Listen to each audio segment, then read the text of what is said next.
आज हम लोग चैप्टर 1 फोर्स स्टार्ट करने वाले हैं। तो देखते हैं क्या लिखा हुआ है।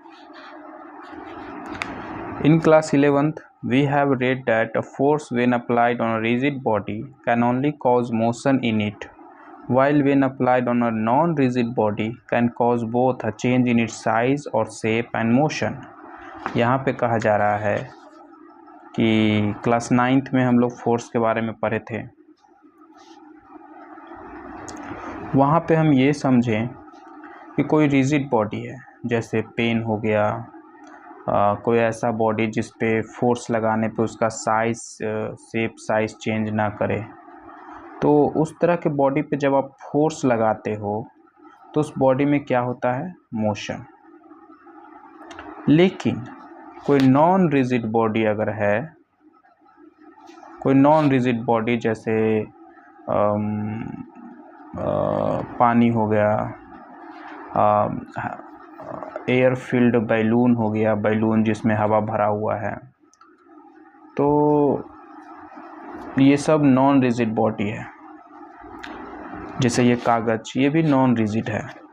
तो इस पे हम फोर्स लगाएंगे। जैसे इस कागज़ पे अगर हम फोर्स लगाते हैं तो देखिए इसके साइज में भी, शेप साइज में चेंज हो रहा है और ये साथ साथ मोशन भी कर रहा है। वही बात यहाँ लिखा हुआ है कि जब आप रिजिड बॉडी पे फोर्स लगाते हो तो सिर्फ मोशन होगा, लेकिन जब आप नॉन रिजिड पे फोर्स लगाते हो तो दोनों होगा, उसके साइज से चेंज होंगे और मोशन भी होंगे।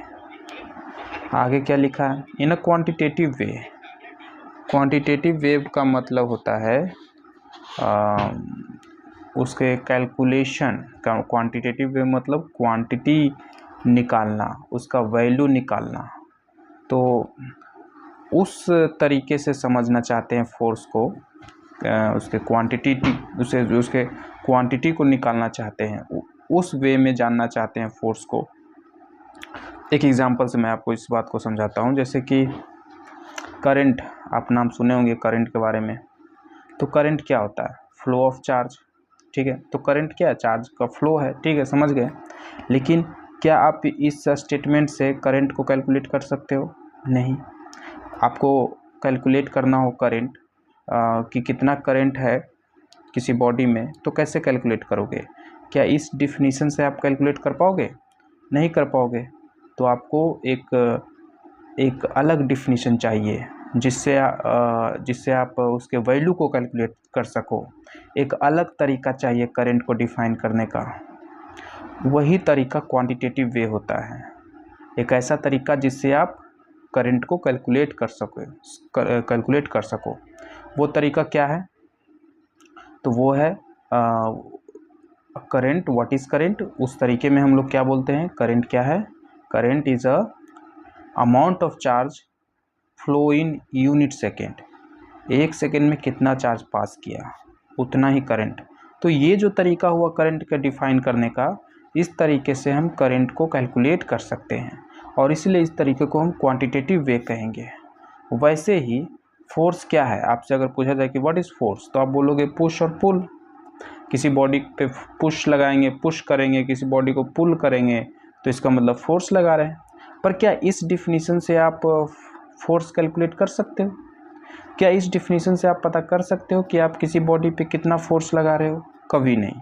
तो आपको एक अलग तरीका चाहिए, एक अलग डिफिनीशन चाहिए जिससे आप फोर्स एग्जैक्ट पता कर सको। वो तरीका क्या है, यहाँ लिखा हुआ है। वही तरीके को बोलते हैं क्वांटिटेटिव वे। तो force applied on a body is defined as the rate of change in its linear momentum.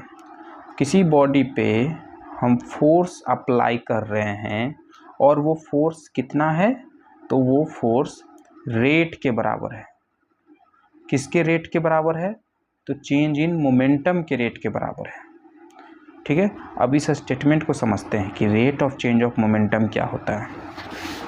तो इसे एक एग्जांपल से समझते हैं। तो एक स्पीड से रिलेट करके समझते हैं चीज़ को। जैसे स्पीड की हम बात करते हैं, तो स्पीड को अगर हम डिफाइन करने के लिए कहें तो क्या कहोगे? तो स्पीड क्या है? It is a distance covered by body in unit time. ठीक है, हम शॉर्ट में लिख रहे हैं, बात को समझिएगा। Distance covered by body in unit time. Unit time का मतलब होता है 1 सेकेंड। कहने का मतलब कि अगर कोई बॉडी 5 सेकेंड में 50 मीटर चलता है तो उस बॉडी की स्पीड क्या होगी। तो यहाँ पे हम लोग जानते हैं कि अगर कोई बॉडी 5 सेकेंड में 50 मीटर चलता है तो उसका स्पीड क्या होगा, 1 सेकेंड में कितना चला। और डिफिनीशन भी देखिए, ध्यान से देखिए, डिस्टेंस इन 1 सेकेंड। तो वो बॉडी कितना भी चले, कितना भी समय में चले, उससे मुझे मतलब नहीं है, वो 1 सेकेंड में कितना चला। 1 सेकेंड में कितना चला, यहाँ पे 10 मीटर चला, तो हम कहेंगे कि उस बॉडी का स्पीड क्या है, 10। और स्पीड का यूनिट क्या होता है, मीटर पर सेकेंड, तो यहाँ बोलेंगे 10 मीटर पर सेकेंड। तो ये होता है स्पीड। ठीक है, कि 1 सेकेंड में कितना चला। इसी को हम एक अलग तरीके से डिफाइन करते हैं, rate of change in position. Rate of change in position, ये भी एक डिफिनीशन होता है, आप अपने बुक में कभी देखे होंगे, rate of change in position of body. तो ये यहाँ पे जो रेट वर्ड है, इस रेट वर्ड का मतलब होता है 1 second, change in position in 1 second. Rate means in 1 second, 1 second में कितना पोजीशन चेंज हुआ। ठीक है, किस रेट से, किस भाव से, किस तरीके से बॉडी अपना पोजीशन चेंज कर रहा है, तो वही यहाँ पे रेट वर्ड यहाँ बता रहा है। ठीक है, 1 सेकेंड में कितना बॉडी चेंज किया अपना पोजीशन। तो स्पीड को हम ऐसे भी डिफाइन करते हैं, इस तरीके से भी। अच्छा, यही अगर हम मार्केट में जाएं, सब्जी मार्केट में, वहाँ मान लो कुछ आलू वगैरह रखा हुआ है, तो वहाँ पे हम दुकानदार से पूछते हैं कि बताइए आलू का रेट क्या है। बस इतना ही बोलते हैं, आलू का रेट क्या है। तो दुकान वाला समझ जाता है कि ये आदमी हमसे क्या पूछ रहा है। क्या समझता है, वो समझ जाता है कि 1 किलो आलू का दाम क्या है।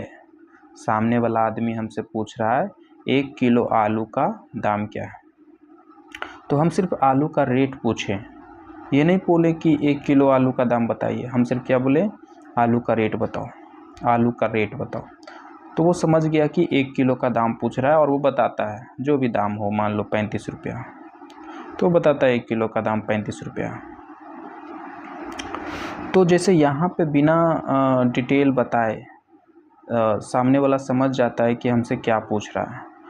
रेट का मतलब, यहाँ पे रेट का मतलब 1 किलो का दाम। वैसे ही यहाँ पे अगर रेट बोला जाए तो यहाँ पे रेट का मतलब 1 सेकेंड में चेंज इन पोजीशन। ठीक है, आगे कभी भी जब साइंस पढ़ोगे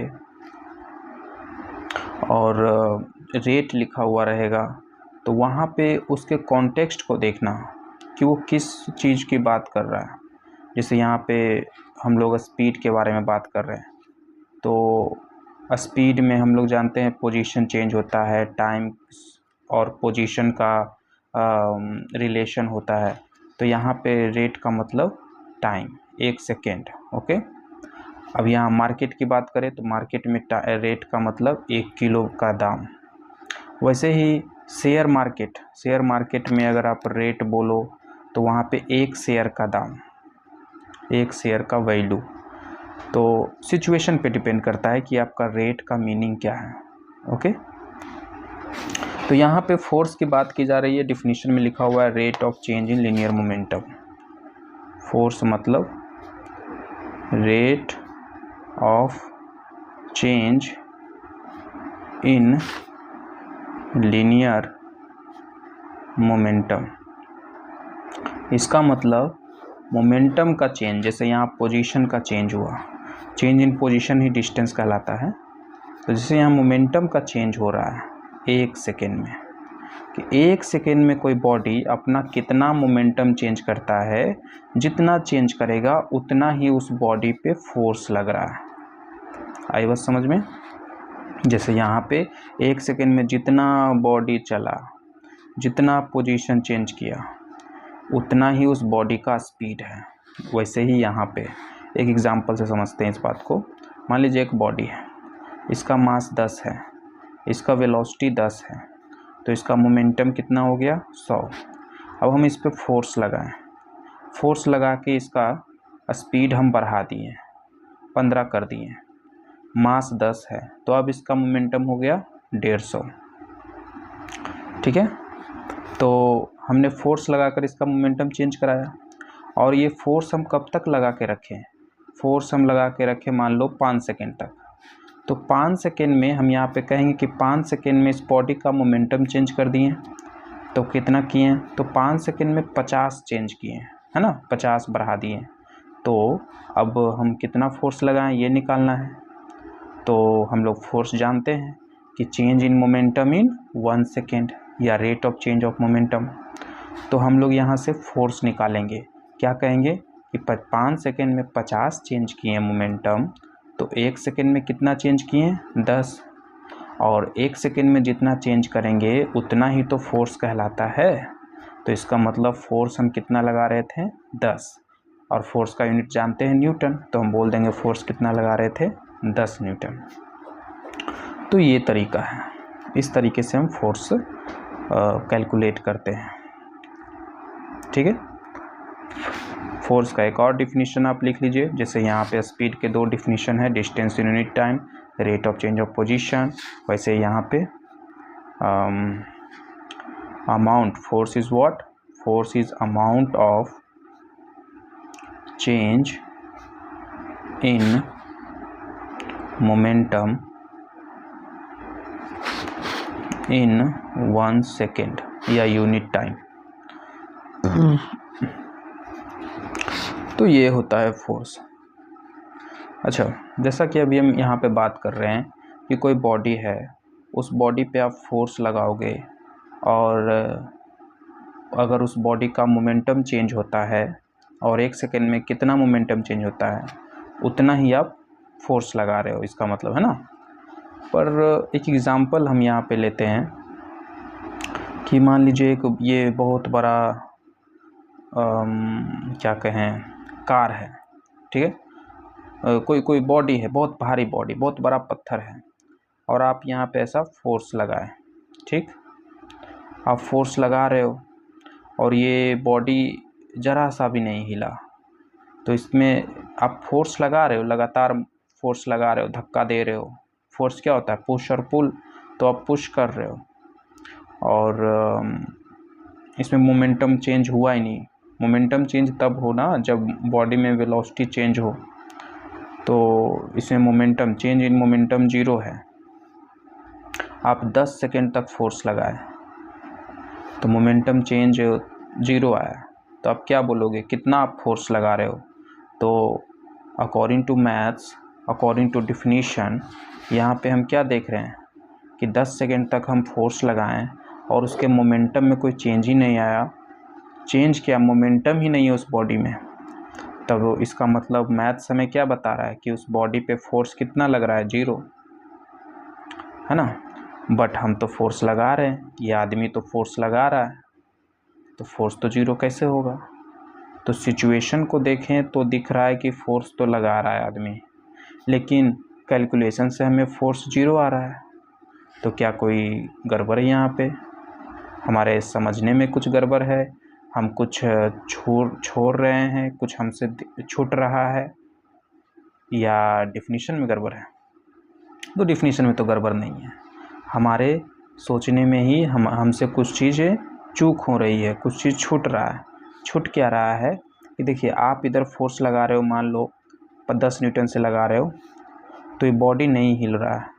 इसका मतलब इस बॉडी पे कोई और है दूसरा।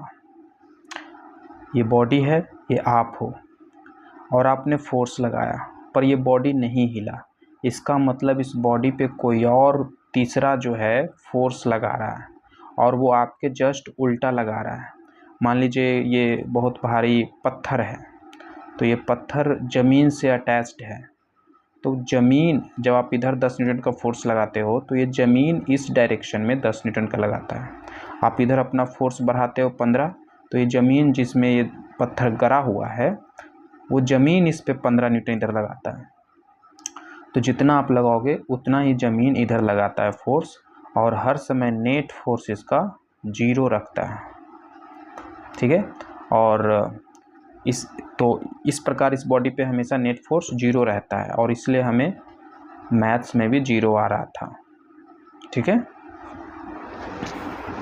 तो ये जो फोर्स की जो हम बात करते हैं, ये फोर्स क्या है? किसी बॉडी पे लगा हुआ फोर्स, ये कौन सा फोर्स है? ये नेट फोर्स है।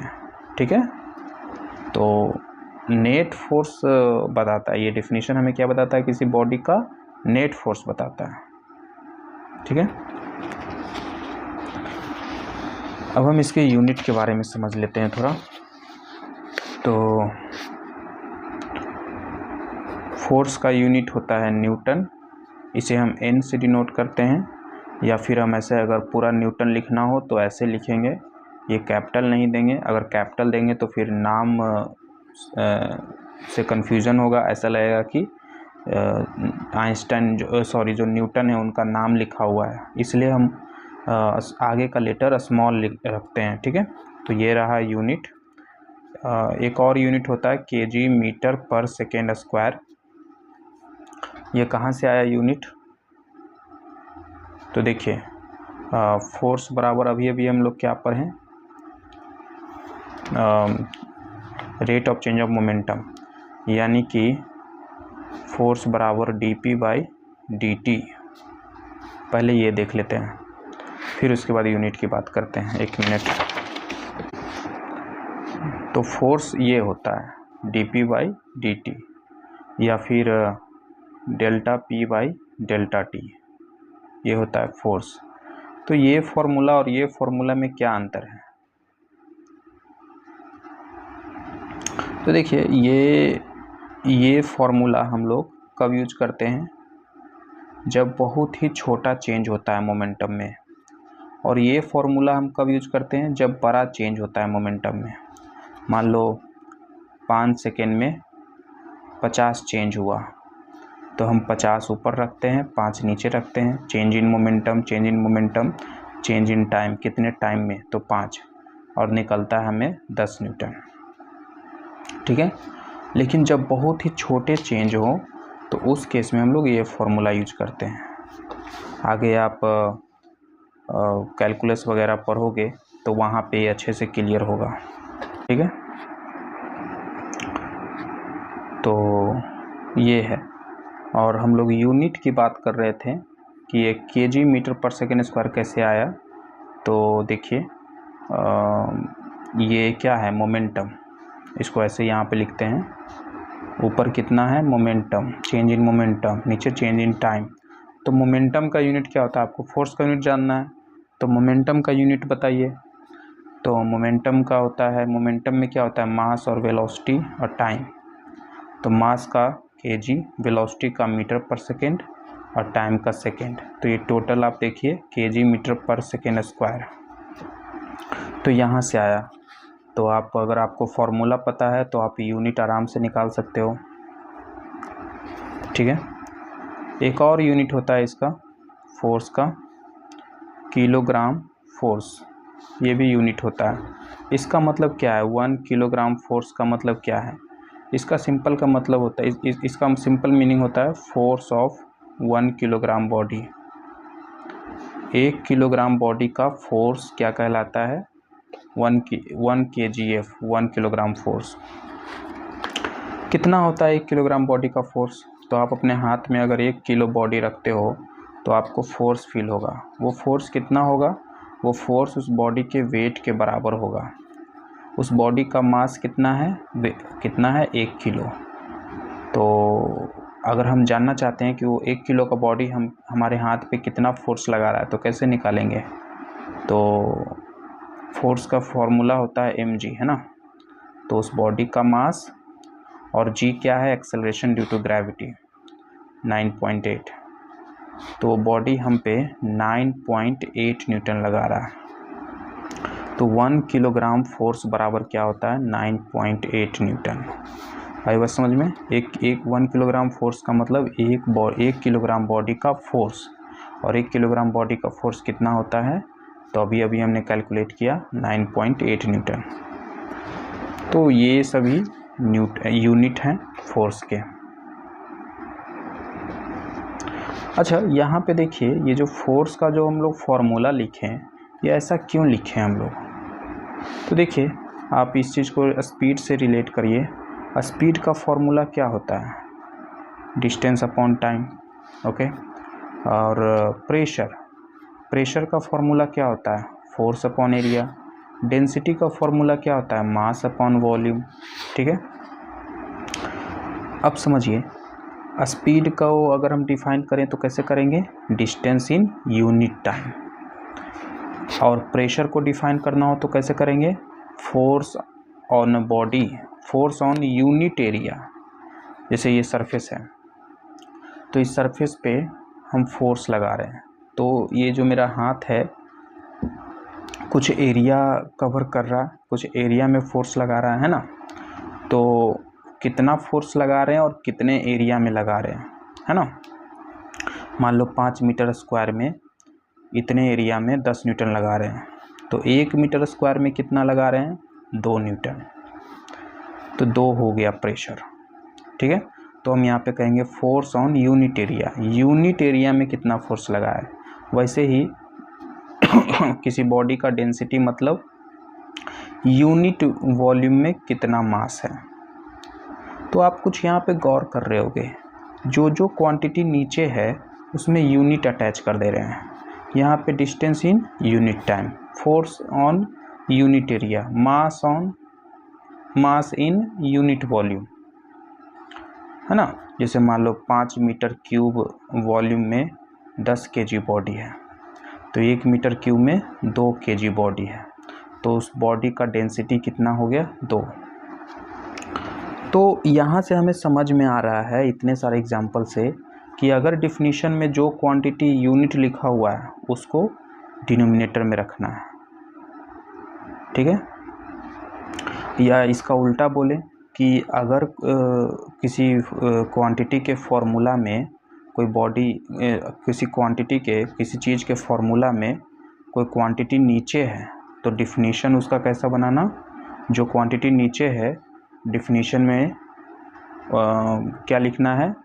यूनिट। जो क्वांटिटी नीचे है उसको यूनिट लिखना है। जैसे टाइम डिनोमिनेटर में है तो यूनिट टाइम बोलना है डिफिनीशन में। एरिया डिनोमिनेटर में है तो यूनिट एरिया बोलना है।